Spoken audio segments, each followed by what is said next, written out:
Pukul 6 waktu Indonesia Tengah. Radio Republik Indonesia ND menghadirkan Warta Berita. Selamat pagi saudara, Anda mendengarkan Warta Berita Daerah RRI ND edisi Kamis 27 Maret 2025 dengan Sari Berita. PT PLN Cabang ND memastikan tiket kapal laut tak tersedia dan tidak mengalami kenaikan. Bulog Cabang Bajawa pastikan stok pangan di Kabupaten Ngada dan juga Nagekeo aman. Bersama saya Lali Karang, kita ikuti segera berita selengkapnya.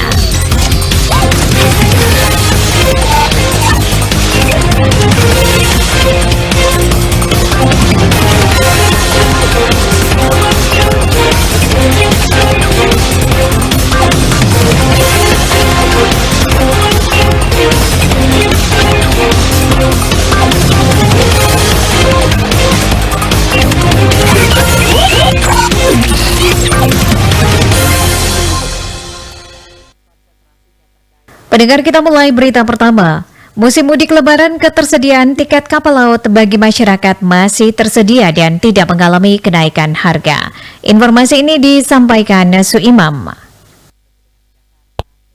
Kepala Cabang PLN ND, Ade Dinar Nugroho Pamungkas, Rabu 26 Maret 2025 mengatakan masyarakat masih bisa memilih tiket karena harga tetap sama seperti sebelumnya. Untuk mengantisipasi lonjakan penumpang, pihaknya telah mengajukan dispensasi ke Kementerian Perhubungan sehingga kapasitas penumpang di atas kapal ditambah sebesar 35% dari kapasitas normal. Dijelaskan dengan tambahan kapasitas ini, 3 armada kapal yang disiapkan yakni KM Awu, KM Wilis, dan KM Sabuk Nusantara 90 dapat menampung lebih banyak penumpang. Armada yang kita siapkan ini terdiri dari 3 kapal, yaitu kapal Awu tipe 1000 dengan jumlah total dispensasi penumpangnya itu menjadi 1.500. Terus kapal kedua itu kapal Wilis tipe 500 dengan kapasitas setelah dispensasi itu 670, dan kapal Sabuk Nusantara 90 itu kapasitasnya 500 dengan tambahan dispensasi 670. Ia melanjutkan, untuk sistem pembelian tiket dilakukan secara non-tunai untuk meningkatkan efisiensi dan kenyamanan calon penumpang, yang mana pihaknya menyediakan loket pembayaran non-tunai menggunakan EDC dan aplikasi PLN Mobile untuk mempermudah transaksi. Ade menambahkan, dengan kebijakan ini, PLN ND optimistis dapat memberikan pelayanan yang lebih baik kepada masyarakat, terutama dalam menghadapi lonjakan penumpang saat arus mudik lebaran.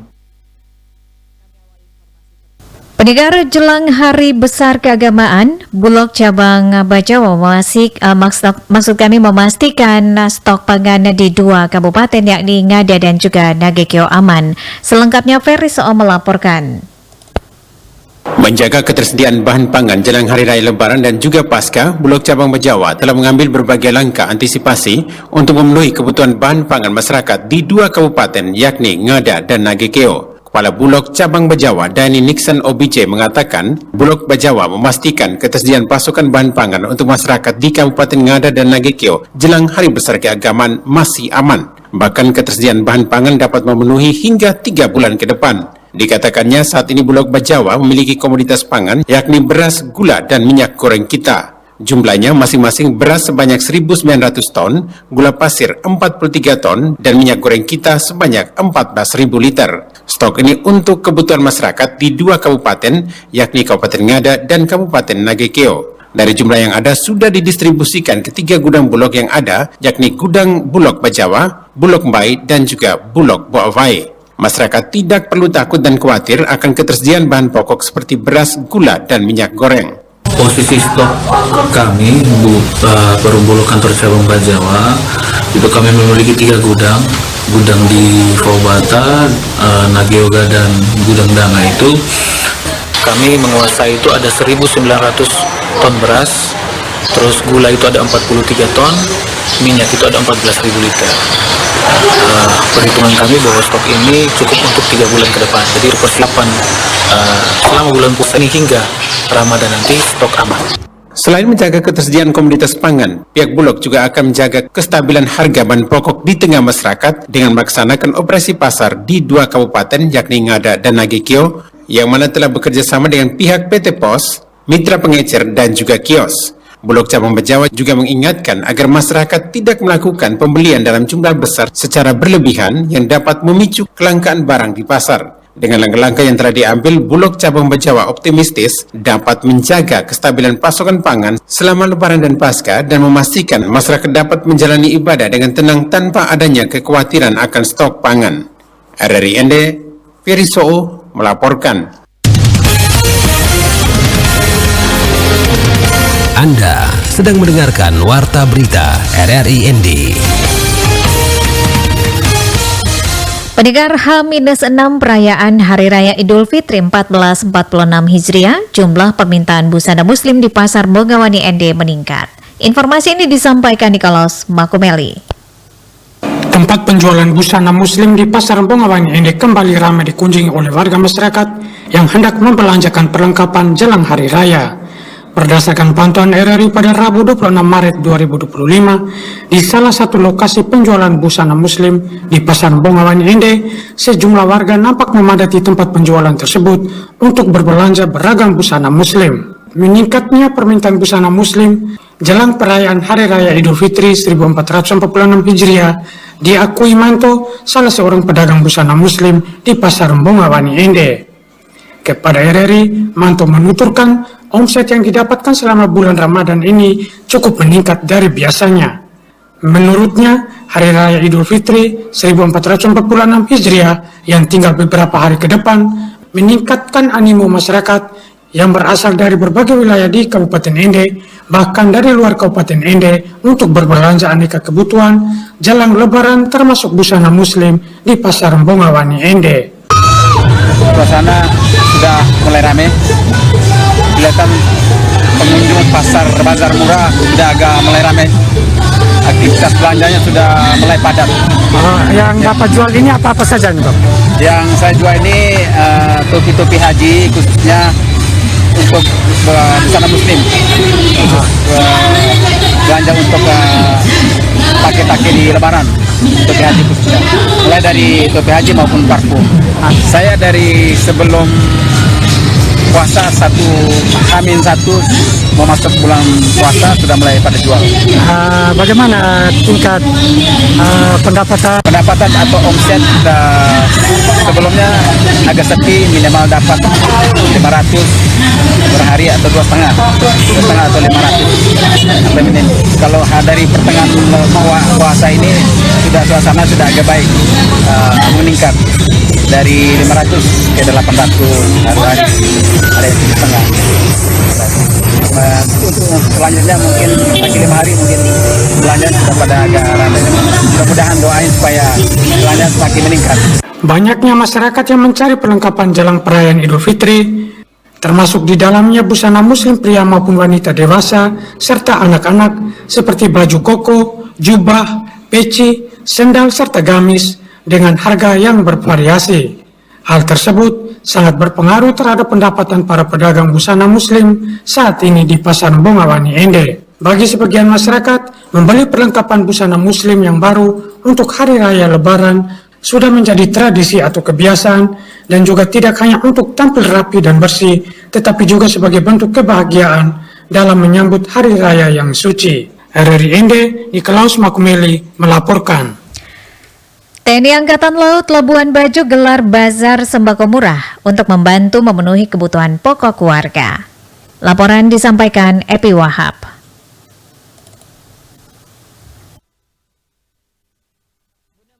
Angkatan Laut dalam hal ini Lana Labuan Bajo menggelar bazar sembako murah meriah dan bahagia guna membantu masyarakat memenuhi kebutuhan pokok terutama jelang Hari Raya Lebaran 2025 bertempat di lapangan Makolana Labuan Bajo. Ketua Jala Senatri Cabang 7 Korcap 7 DCA 2 Nyonya Ruri Iwan Hendra menyampaikan pihaknya menyiapkan 200 paket sembako yang kemudian dijual dengan harga Rp100.000. Kita menyiapkan 200 paket sembako seharga 100.000. Di dalamnya itu ada 5 kilo beras, sama 1 kilo gula dan 1 liter minyak goreng. Tapi di sebelah sana, mungkin di sebelah kirinya itu ada UMKM dari ibu-ibu Jalas Nasri. Mereka membuat untuk camilannya, untuk takjil berbuka. Dia juga menyampaikan bazar murah meriah dan bahagia yang digelar ini merupakan bagian dari program serentak TNI Angkatan Laut sesuai arahan Panglima TNI. Untuk bazar TNI murah ini, Mbak, diadakannya serempak di seluruh Indonesia sesuai dengan arahan dari Panglima TNI. Jadi kita ibu-ibu dari Jalas Nasri, istri dari Angkatan Laut di Labuan Bajo mengadakan bazar sembako murah. Tentu diharapkan dengan adanya bazar sembako murah yang digelar ini dapat membantu masyarakat memenuhi kebutuhan sehari-hari terutama jelang Lebaran 2025. Dari Labuan Bajo, Epi Wahab melaporkan. Dan pendengar, kita beralih ke berita lainnya.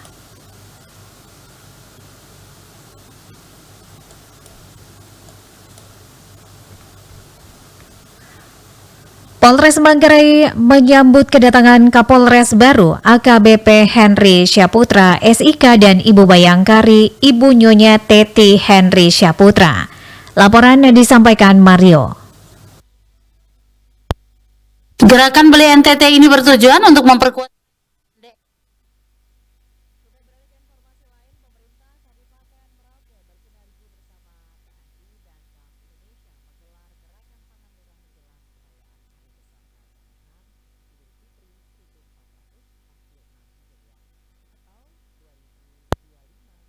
Polres Manggarai menggelar upacara penyambutan bagi Kapolres baru AKBP Henry Syaputra SIK bersama Ibu Bayangkari Teni Henry Syaputra pada Senin 24 Maret 2025. Upacara berlangsung di halaman Polres Manggarai dengan dihadiri seluruh pejabat dan anggota kepolisian Manggarai. Penyambutan ini diterima langsung oleh pejabat lama Kapolres Manggarai AKBP Edwin Saleh. AKBP Henry Syaputra disambut dengan pengalungan selendang adat serta pemakaian topi songke yang merupakan simbol penghormatan dalam budaya Manggarai. Tidak hanya itu, acara semakin semarak dengan pertunjukan tarian adat dari anak-anak TK Bayangkari. Sekitar pukul 19.30 WITA bertempat di Aula MCC, dilanjutkan dengan acara pisah sambut Kapolres Manggarai dan pejabat lama AKBP Edwin Saleh. Dalam kesempatan tersebut, Bupati Heri dalam sambutannya menekankan pentingnya regenerasi dalam sebuah organisasi modern. Bupati Heri juga mengajak seluruh unsur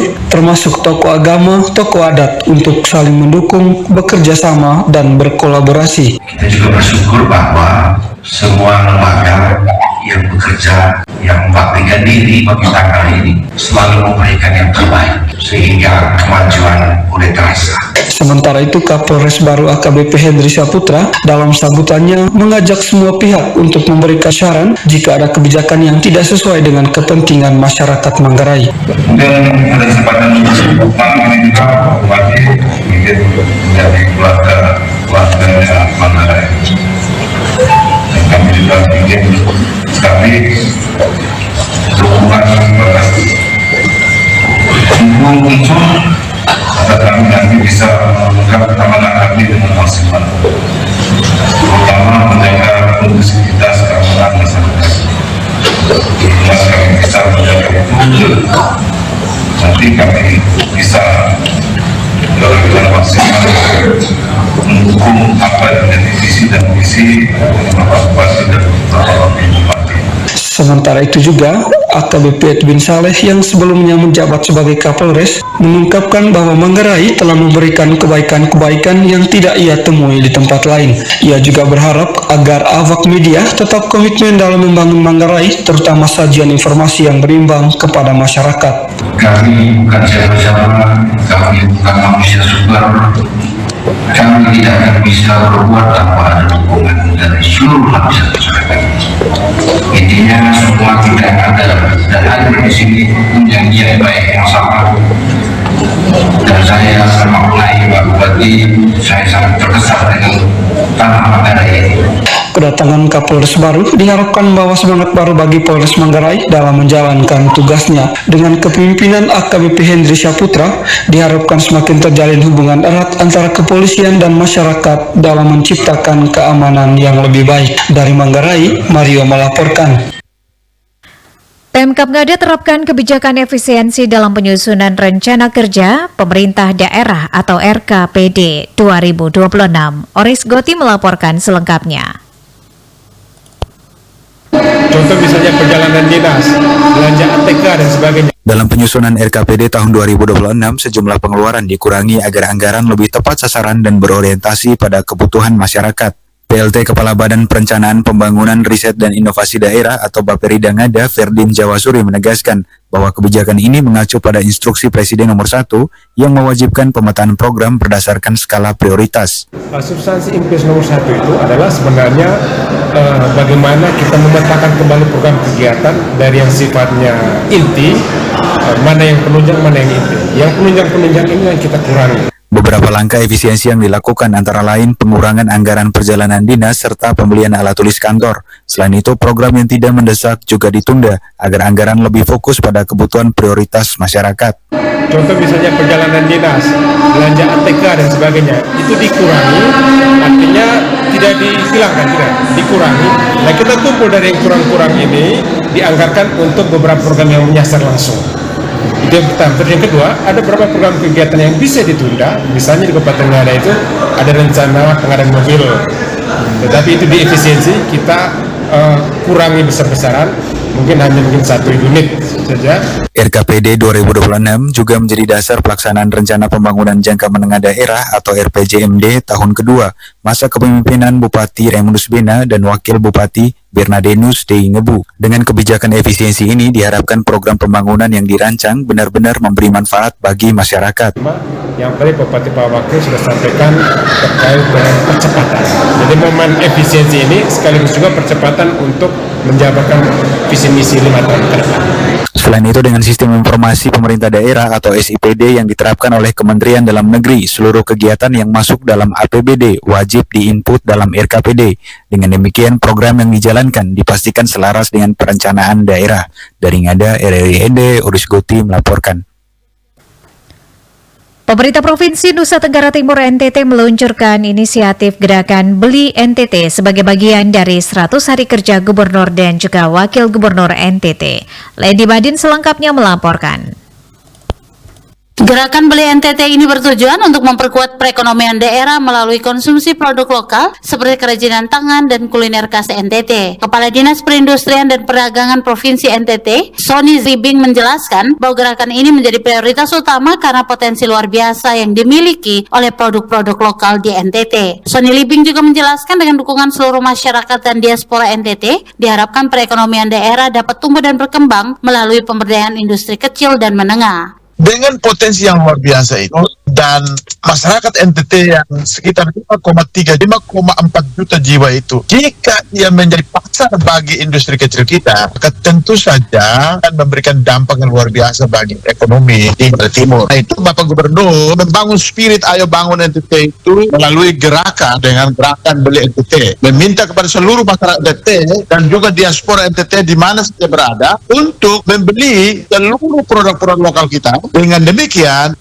akan berpengaruh pada pertumbuhan ekonomi dan pendapatan bagi pelaku industri kecil dan menengah. Program ini juga mencakup pelatihan, pendampingan, dan sertifikasi untuk produk lokal, sehingga produk tersebut memiliki daya saing yang tinggi di pasar nasional hingga internasional. Untuk itu, pemerintah provinsi terus berupaya memberikan pelatihan guna meningkatkan kualitas produk, serta memperkenalkan cara pemasaran produk melalui media sosial dan juga platform digital. Selain kita mengkampanyekan gerakan ayo beli produk-produk lokal kita itu, tapi kita juga melakukan pendampingan, pelatihan, juga sertifikasi kepada seluruh produk-produk lokal yang dihasilkan oleh para UMKM kita. Mengapa perlu pendampingan? Produk yang dihasilkan itu menjadi produk yang memiliki nilai jual yang baik, daya tarik yang baik, berkualitas, dan dapat diterima oleh pasar di mana saja berada. Kita juga melakukan sertifikasi BPOM sehingga dari aspek higienisnya dan juga sertifikasi halal. Dengan demikian produk kita itu dapat kita pasarkan bukan saja di daerah ini, tapi juga ke Indonesia bahkan ke dunia. Melalui program ini, Kepala Dinas Perindustrian dan Perdagangan Provinsi NTT berharap pelaku UMKM dapat meningkatkan pendapatan mereka dan menciptakan lapangan pekerjaan bagi masyarakat NTT. Sony Libing juga berharap gerakan ini dapat memberikan dampak signifikan kepada perekonomian daerah sekaligus menciptakan rasa memiliki terhadap produk lokal di kalangan masyarakat. RRI ND, Lady Badin melaporkan.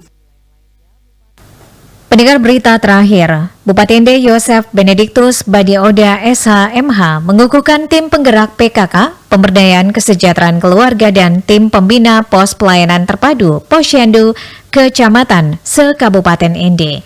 Informasi ini selengkapnya disampaikan Rovinus Wula.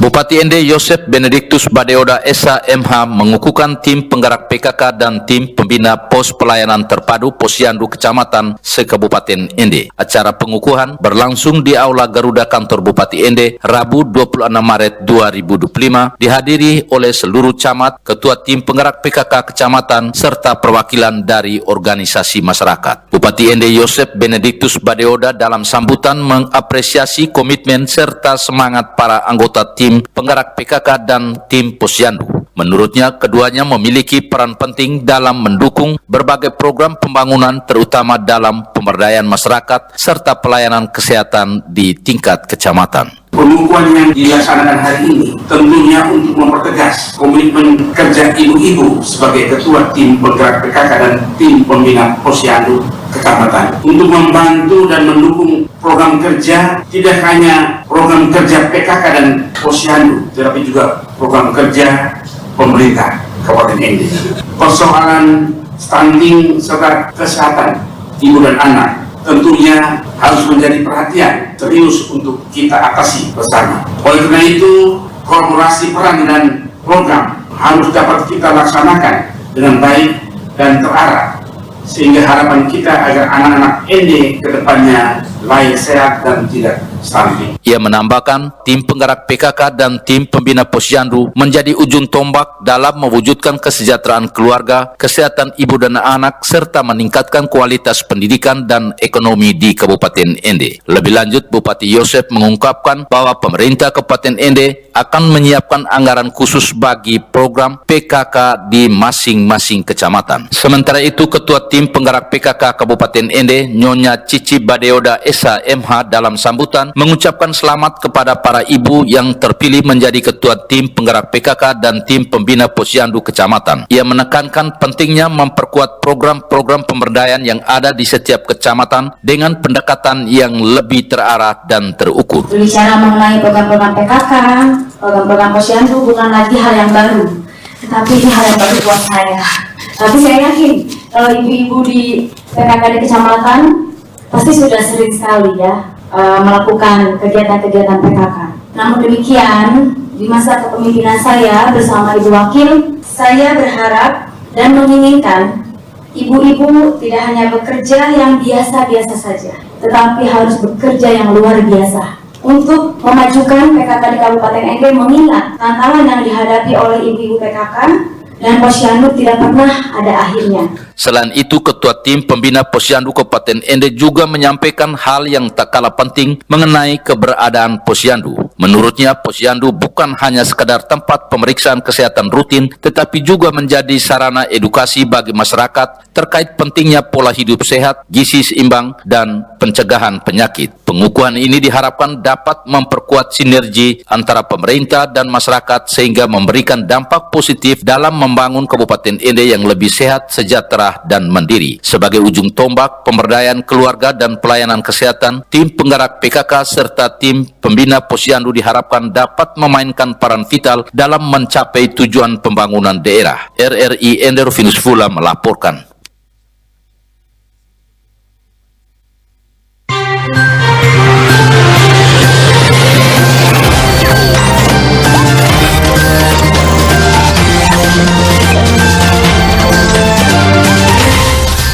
Terima kasih Anda telah mengikuti Warta Berita RRI ND.